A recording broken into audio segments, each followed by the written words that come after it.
안녕하세요. 오늘은 사주 명리학의 시작을 알리는 특별한 친구, 간목에 대해 이야기해 보겠습니다. 사주 공부를 하다 보면 꼭 듣게 되는 말이 있어요. 간목은 큰 나무다. 그런데 막상 들으면 나무라니? 그냥 나무 같은 성격이라는 뜻일까? 하고 막연하게 생각하기 쉽습니다. 하지만 간목을 이해하면 사주가 훨씬 쉽게 풀리고 나 자신과 타인의 사주를 보는 눈이 열리게 됩니다. 오늘은 초보자의 눈높이에서 간목을 하나하나 풀어가며 큰 나무의 비밀을 알려드리겠습니다. 사주 명리학은 크게 천간과 지지로 이루어져 있습니다. 천간은 10가지 하늘의 기운이고 그중 첫 번째가 바로 갑입니다. 갑은 오행으로 보면 목, 즉 나무의 기운을 가지고 있어요. 여기서 중요한 건 간목은 작은 풀이나 덩굴이 아니라는 겁니다. 햇빛을 향해 곱게 뻗은 참나무, 느티나무 같은 큰 줄기를 떠올리시면 됩니다. 바람에 쉽게 흔들리지 않고 뿌리가 깊어 오랫동안 버티는 나무, 바로 이 이미지가 간목이에요. 그렇다면 간목을 타고난 사람들의 성격 특징은 어떨까요? 첫째, 원칙주의자. 간목은 마치 똑바로 뻗은 나무처럼 규칙과 질서를 중요시합니다. 자기만의 기준이 분명해요. 둘째, 우직함. 한번 정한 목표를 향해 꾸준히 나아가는 성격입니다. 마치 뿌리 깊은 나무가 바람에도 쓰러지지 않는 것처럼요. 셋째, 고집. 원칙을 중시하다 보니 때로는 융통성이 부족해 보일 수 있습니다. 양보보다는 자기 기준을 고수하는 경우가 많죠. 넷째, 의리파. 주변 사람들이 믿고 의지할 수 있는 성격입니다. 간목 사람은 책임감이 강하고 맡은 일을 끝까지 해내려는 힘이 있습니다. 다섯째, 성장의 힘. 간목은 끊임없이 성장하려는 기운을 가지고 있습니다. 스스로 발전하고 도전하는 것을 두려워하지 않아요. 간목의 성향에는 장점과 단점이 함께합니다. 장점은 약속을 잘 지키고 책임감이 강하며 큰일을 맡겨도 끝까지 완수한다는 점이에요. 그래서 조직에서는 리더로 인정받기 쉽습니다. 하지만 단점도 있죠.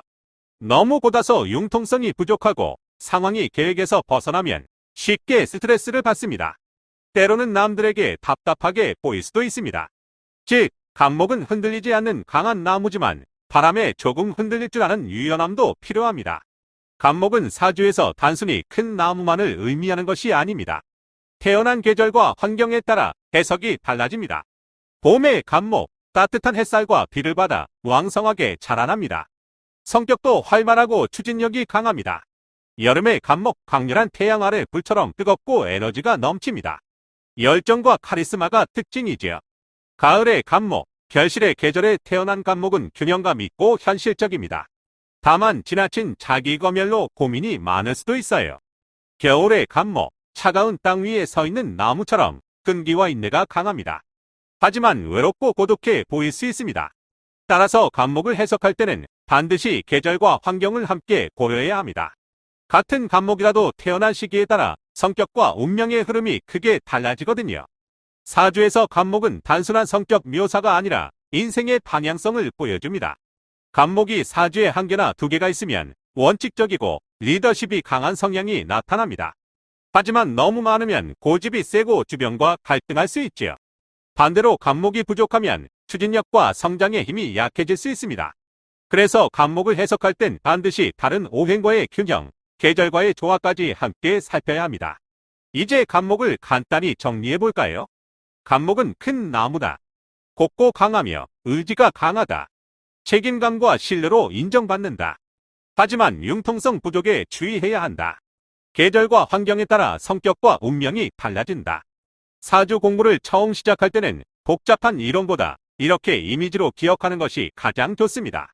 큰 나무가 간목, 이렇게 기억하는 것만으로도 사주 해석이 한층 쉬워질 겁니다. 오늘은 천간의 시작, 간목에 대해 알아봤습니다. 사주 명리학은 이렇게 하나하나 기운을 이해하면서 점점 더 재미있어집니다.